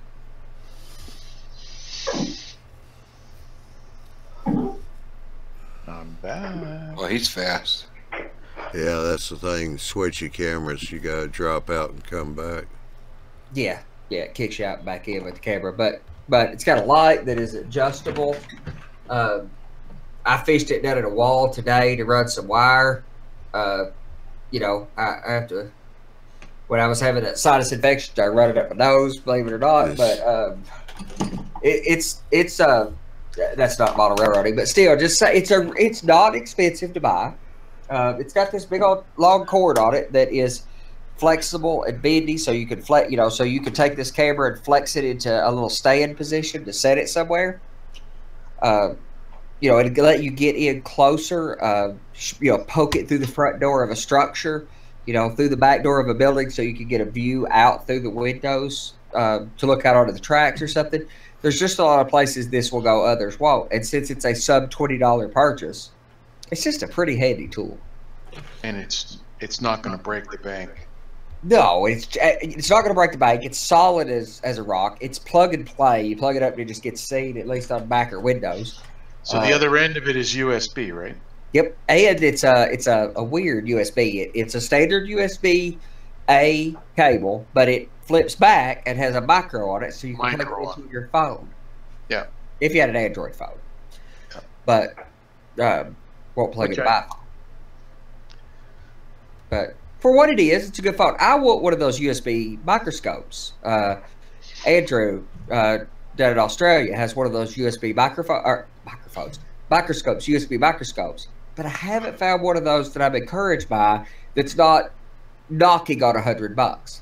I found some last night for like $20. Yeah, that one that Andrew bought wasn't that much either, I don't think. It seems like everyone I found that had good reviews were, I don't think, they weren't 100, but they were more than 50 for everyone I found that had good reviews. But if you found a microscope for anywhere near that price, I'm all over that. Again, I'm ever so slightly picky, so having a microscope would be awesome. Well, this thing is not, it's a camera mounted on an adjustable stand. I don't even have the link to it. I can't even show you. Well, it's on an adjustable stand and it works just like a microscope does, except it's not the typical visual you would see of a microscope. Yeah, I mean, I'm not looking to see if there's germs on stuff. I don't want that level of magnification, but I want, 10x, 20x magnification. Well, I was looking at 500 and 1000x. I wonder if that... So really where I care about it is the particular detail parts, like doorknobs. That I've got doorknobs, and they are incredibly difficult to do with the highest magnification that my magnifier will do. Be holding them like right here, trying to put doorknobs in. So... there are particular applications where that microscope would be awesome. Apparently, I'm rubbing off on everybody tonight. Somebody said something about... There's a bunch of comments that are fairly funny about that. I'll leave AJ's comment alone, but that is... I have to recognize the humor in it, though, brother. Yeah, Jennifer asked, where did you pick that up? Amazon. What, just Amazon spy cameras? What'd you say it was called, Ralph? It's an endoscope. That's what it is. I was looking on eBay, and they were cheap. Yeah, I mean, I bought it on Amazon Prime, free shipping, and it wasn't 30. If it was over 20, it wasn't a few dollars. Where I've had it for a little while, I just hadn't really thought about using it for a modeling application, and I just kind of got a wild hair a few days ago to bring it home and see if I could see tie plates and stuff with it, because the quality's not, it's not 1080p, but it's 800 by 600, something in that neighborhood. But considering that you're looking at a focal length of a couple inches, now that magnifier, I showed you the scratches on the tops of tracks before and after cleaning on the tops of the rails. Yep. That magnetic, that little clip on that ollie clip camera, I'll show you that. I'll go grab it. We'll be getting it after show hangout in a few minutes or something. I'll show you that. It's really good because it's like it's somewhat like the microscope, but with the microscope you can get it up on the big screen as opposed to your phone, and you've got a way to mount it that you can work under it. Whereas with the phone, you've got to kind of try to, like, I got this tripod for the phone, so I mounted the phone up in a tripod, held it, locked it in. It was trying to work underneath that, and it was too hard.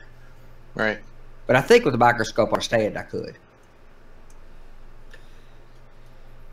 Borescope. Timothy Wayman calls it a borescope.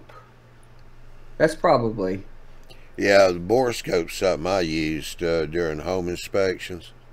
Yeah. Is one I had was 3 feet long, but it had a handheld on the end of it, and I had to look through the eyepiece. Yeah. But it gave me good resolution, and it had a light on it with a gooseneck like what yours has, so I could position it like I wanted it. But those you can turn them. Like once you get them up in there, you can like pivot it or something, right? No. Okay. No. But that's for looking up a chimney or looking up piping or looking through a drain, right? Yeah. There's one that's $17. Free shipping from China. Okay. 1000X. 8 LEDs on the tip. And they call it microscope, endoscope, zoom camera, magnifier, stand-up. Well, we need to look at the reviews on that and see if that was just... I mean, with eBay, I buy a lot of stuff off eBay. I love eBay, but I'm an eBay skeptic. I like good reviews. I am critical about looking at, let somebody else be the guinea pig. For that amount of money, I really don't need a review. If it works for me for what I want to do, that's all I care about. Sure. I've done that before too, but I looked at a bunch of them, and there were plenty on there that had some pretty good reviews. Yeah, we got to look into that some more. I think I will go ahead and get me one. Yeah. Alrighty, we definitely hit the witching hour now. So I think we're going to end this while we're on the endoscopes. We'll end the show. Sorry, Johnny, that was the best 5-minute description I could do in 15 minutes. Yeah. Yeah. He knew. He was laughing when I said 5 minutes. He knows me. Oh, yeah. But y'all hang around after the show. All right, let's get this switched over. Well, I want to say thank you to everybody for coming in tonight. Appreciate everybody in the chat. I appreciate y'all on the panel here coming in, and it was good having Ron in. We haven't talked to Ron and Ron Kleiss in quite a while, so that was good to get kind of caught up on him. He's got an interesting project going on. So go to YouTubeModelBuilders.com. There you can check on the schedules for the Tuesday and Wednesday shows. Those are at 8 o'clock Central, 9 o'clock Eastern Time. And the new schedule is up now on the website for the rest of the year. So we're pretty well set on our schedules. There will be a few changes here and there for maybe some special shows or whatever. Going to try and have a few specials. Also, the schedule for the once a month Saturday show with Big Bill and Barry. And Barry will be back in July. He's about done with his running around and getting married and all that good stuff. I'm not sure, but word had it that I think Earl went with him and chaperoned them on their honeymoon night. So that makes me nervous to hear it. I don't know that for sure yet, you know, but that's just something I happened to hear, that Earl was the chaperone. But also the Thursday and the Saturday shows are at 9 o'clock Central, 10 o'clock Eastern Time. And don't forget to click on the eMag and sign up for email notifications when the eMag comes out. We got one coming out sometime around about the middle of July. JD and his team do a fantastic job of bringing us a free magazine full of really good content. A lot of great articles by the people of the community, for the community. So you definitely want to check that out.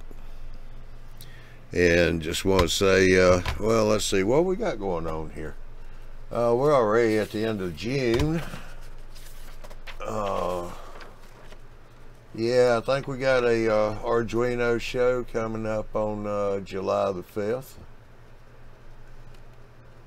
So that looks about like the next show we got coming up. It's July the 5th. That'll be the Arduino workshop with Chris.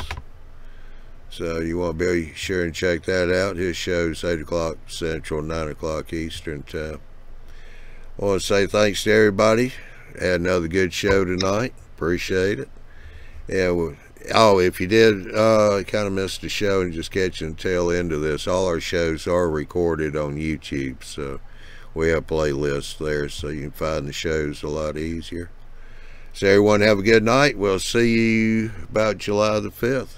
For the Arduino workshop. Good night, everybody. Night, John.